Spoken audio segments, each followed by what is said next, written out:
Hello everyone and welcome to a new Let's Play, or playthrough rather, as I've decided to call these. This is Hylics. It's a 2015 game by Mason Lindroth.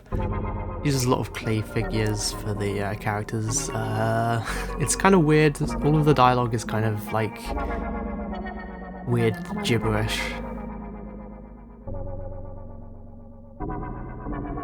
Meanwhile, Gibby, King of the Moon, that's pretty much the only thing that's like, that word's the only thing that's, the sentence is the only thing that's like means anything, I guess. He's the King of the Moon. Anyway, that was Dracula.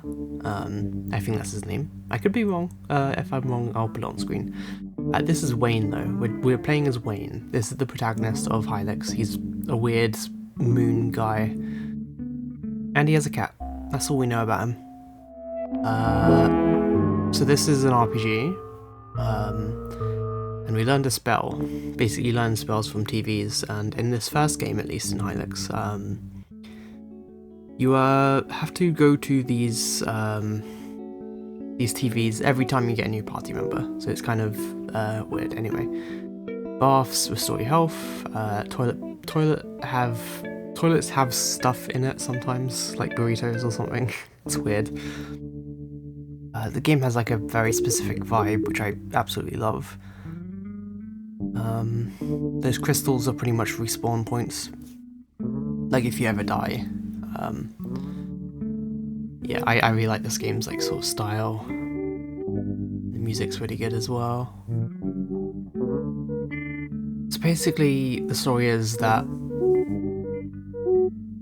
so without like, I guess, spoiling anything, this game's quite short, but yeah, it's pretty much Gibby, the King of the Moon, has pretty much made everyone speak gibberish, and it's up to us to stop him, or like restore things to their natural order. I don't know if that was originally the plot, but that's the plot as you can gather from like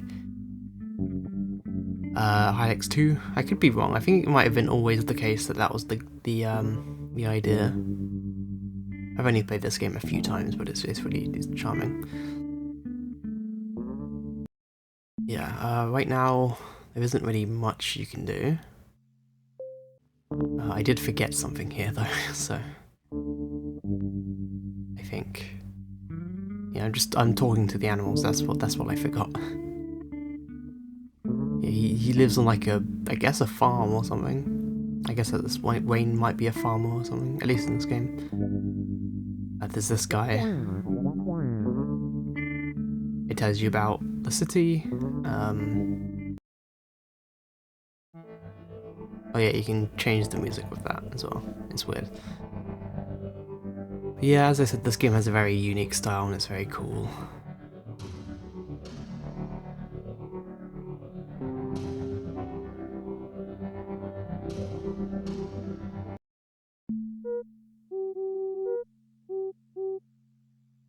Just light spoilers in that save menu, you just know who the characters are, I guess. Doesn't matter. Anyway, we're going to town. This is Vispor.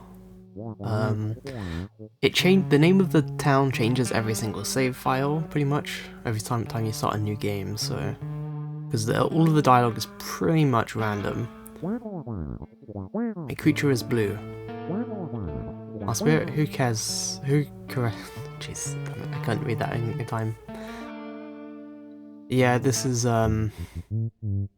most of the dialogue is complete gibberish.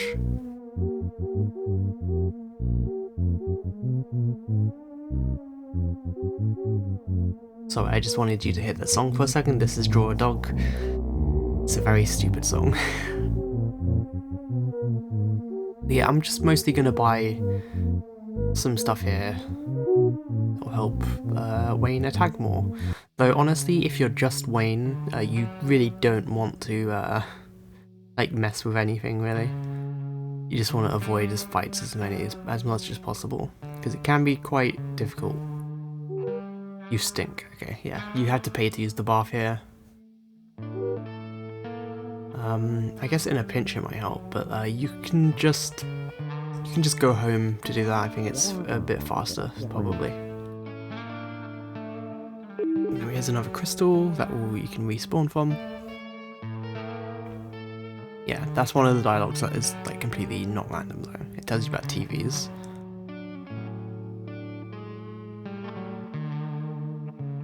But yeah, these ones are, I think, completely normal. I think they tell you how they work. It's kind of weird. So everything else is not like that. Here's the armor shop. Buy that.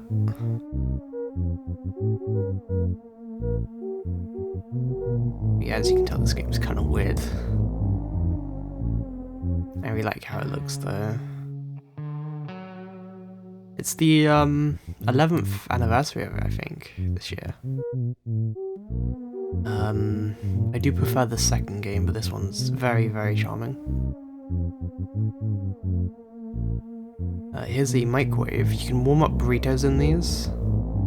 I think burritos, frozen burritos do damage, and warm burritos give you health.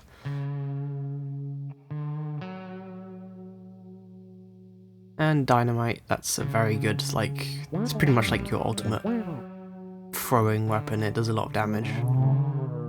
These bugs, we can't really do much about them right now. We found some meat, that'll be important for later. Just go up here. We're going to be soon seeing our next party member.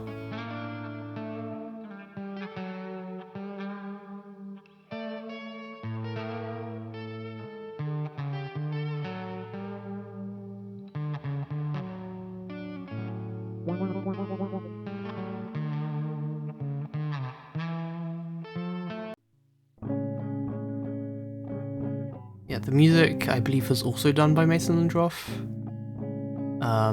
The second game has like an actual like composer. Not to say that Mason and Droff isn't an actual composer. You get what I mean? It has like more, I guess, professional music, but I do like this sort of like weird, I guess, like, I wouldn't know what the word is for it, but it's a very like unique sounding sort of thing. It's great. Anyway, here's our second party member. He's the Dismon. Spent my life searching for the paper cup. Basically, he wants to look for artifacts that he refers to as paper cups, and they are actually paper cups. They aren't like just random things called paper cups. They literally are paper cups. It's weird. Yeah. I sound crazy explaining any of this. You can sleep here, and it restores your HP and stuff, but if you turn this on and sleep, something interesting will happen.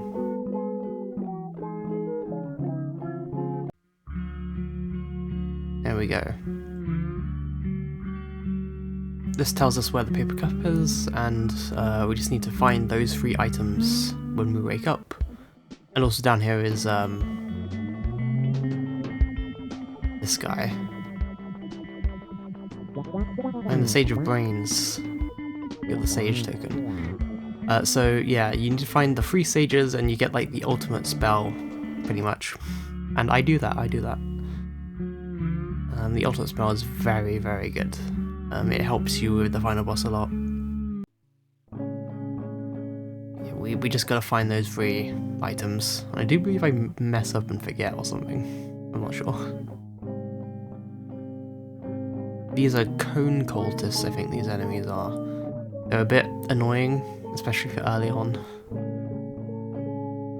Yeah, there it is to our bottom right, but I don't think I'll notice it. Oh yeah, these guys as well. These are, I forgot what they're called, but they're very annoying. I don't really want to be fighting these things right now, as I said. Just wait until you get like a second party member. But you do kind of have to like, I guess, deal with it.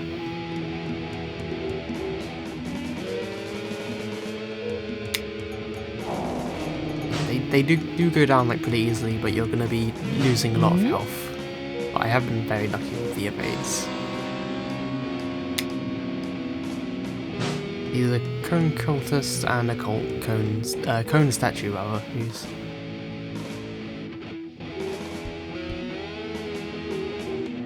contemplated using the dynamite here, but I decided against it.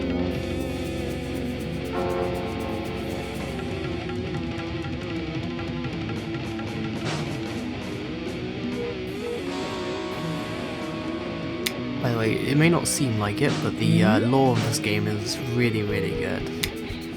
Especially in the second game, in the third game.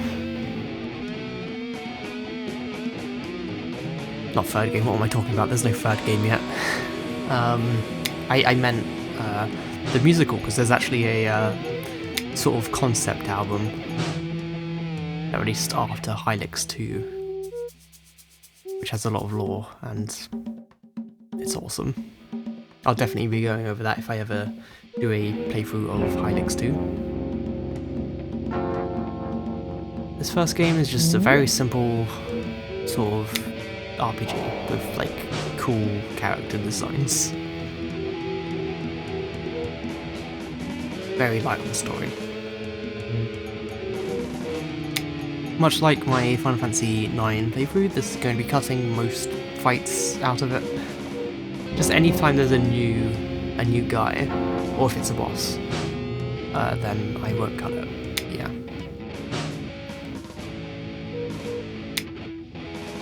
One more hit should do it. And there we go.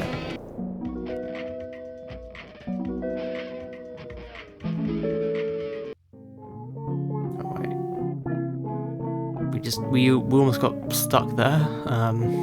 You've got to be very careful.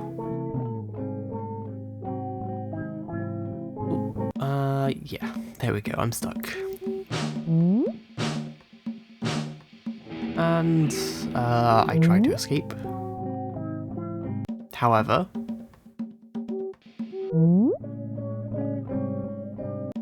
I am stuck here. Also, just side note, the backgrounds of these fights are incredible. I love them. Also weird.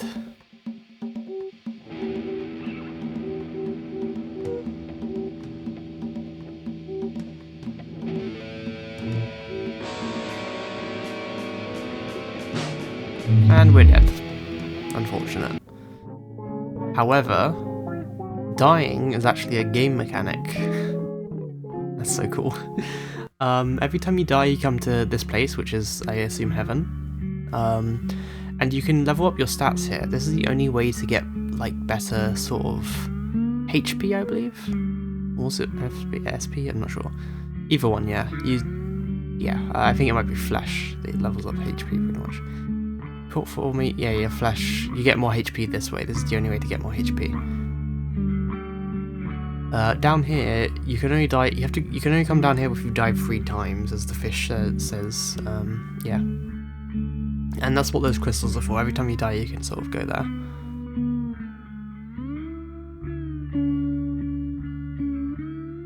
Hot dog. Awesome. Also really like this, like, blood sea.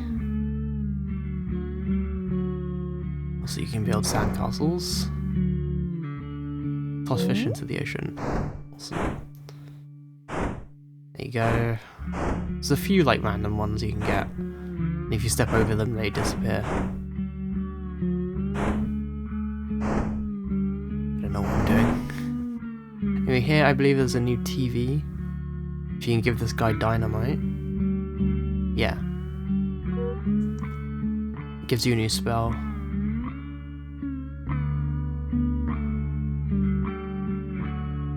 I love the music in this afterlife place.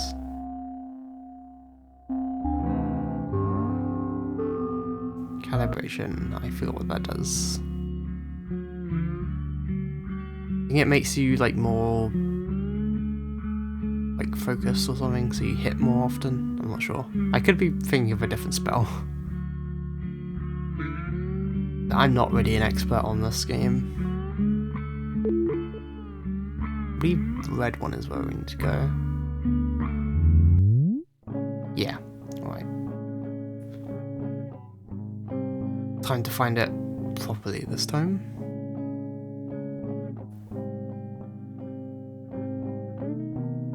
I do believe it's up though. I don't know why I had so much trouble finding it.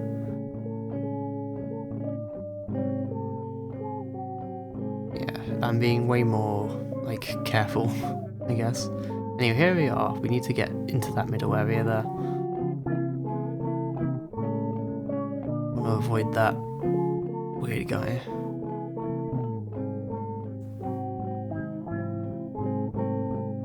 And, they're sort of, like, filling that area. I can't really do much.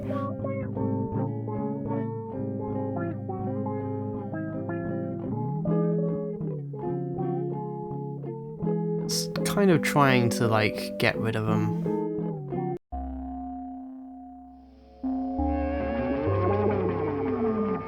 Space shurikens, that's a very good one.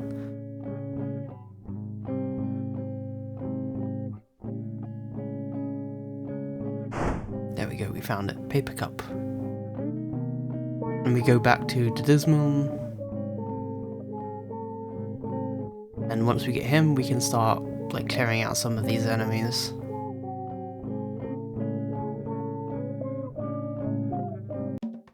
Which we unfortunately have to fight one of. Though cone cultists on their own are fairly easy. I want to show off space shurikens.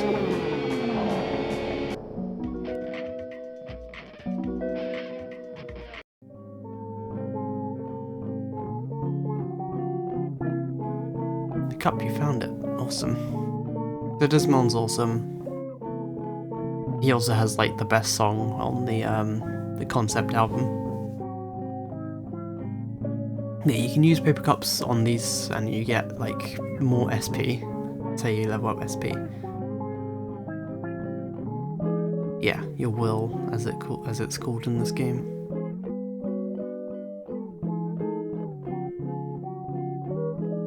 And you can sleep here, that's good.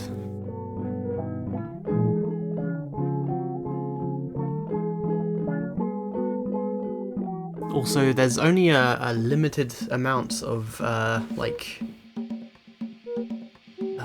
times you can go to the afterlife, I think. Or not really. There's some ways to like die even after you've defeated all of the enemies in the game. But it's kind of out of the way. You have to like go back to an area you've already beaten. Yeah. Showing off to Dismal, who I believe has some unique spells, I'm not sure. Or perhaps I forgot to edit out the battles, that would be embarrassing.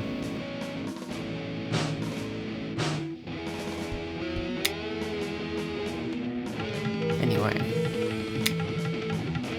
Things are a lot easier with the Dismal here.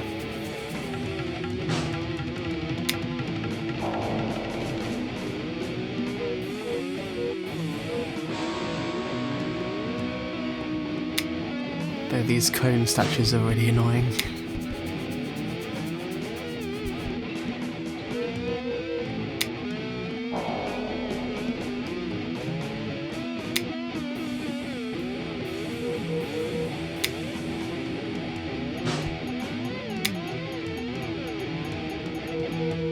We should get rid of him. Maybe. We keep missing. Oh, no one's blind anymore, so... there you go. Much easier, as you can see.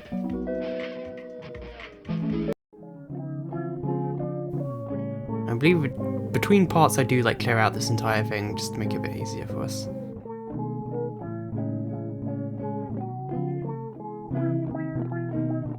Righty. That's pretty much the town done. The city, rather. There is a few bits of money. Yeah. Now we start skipping battles. I just get this TV again because, as I said, you need to return to these every single time you get a new party member. Kind of annoying, and I'm glad the sequel fixes that. Though, yeah, it's not too big of an issue. This game's very, very small. It doesn't take too long to, like, just explore everywhere.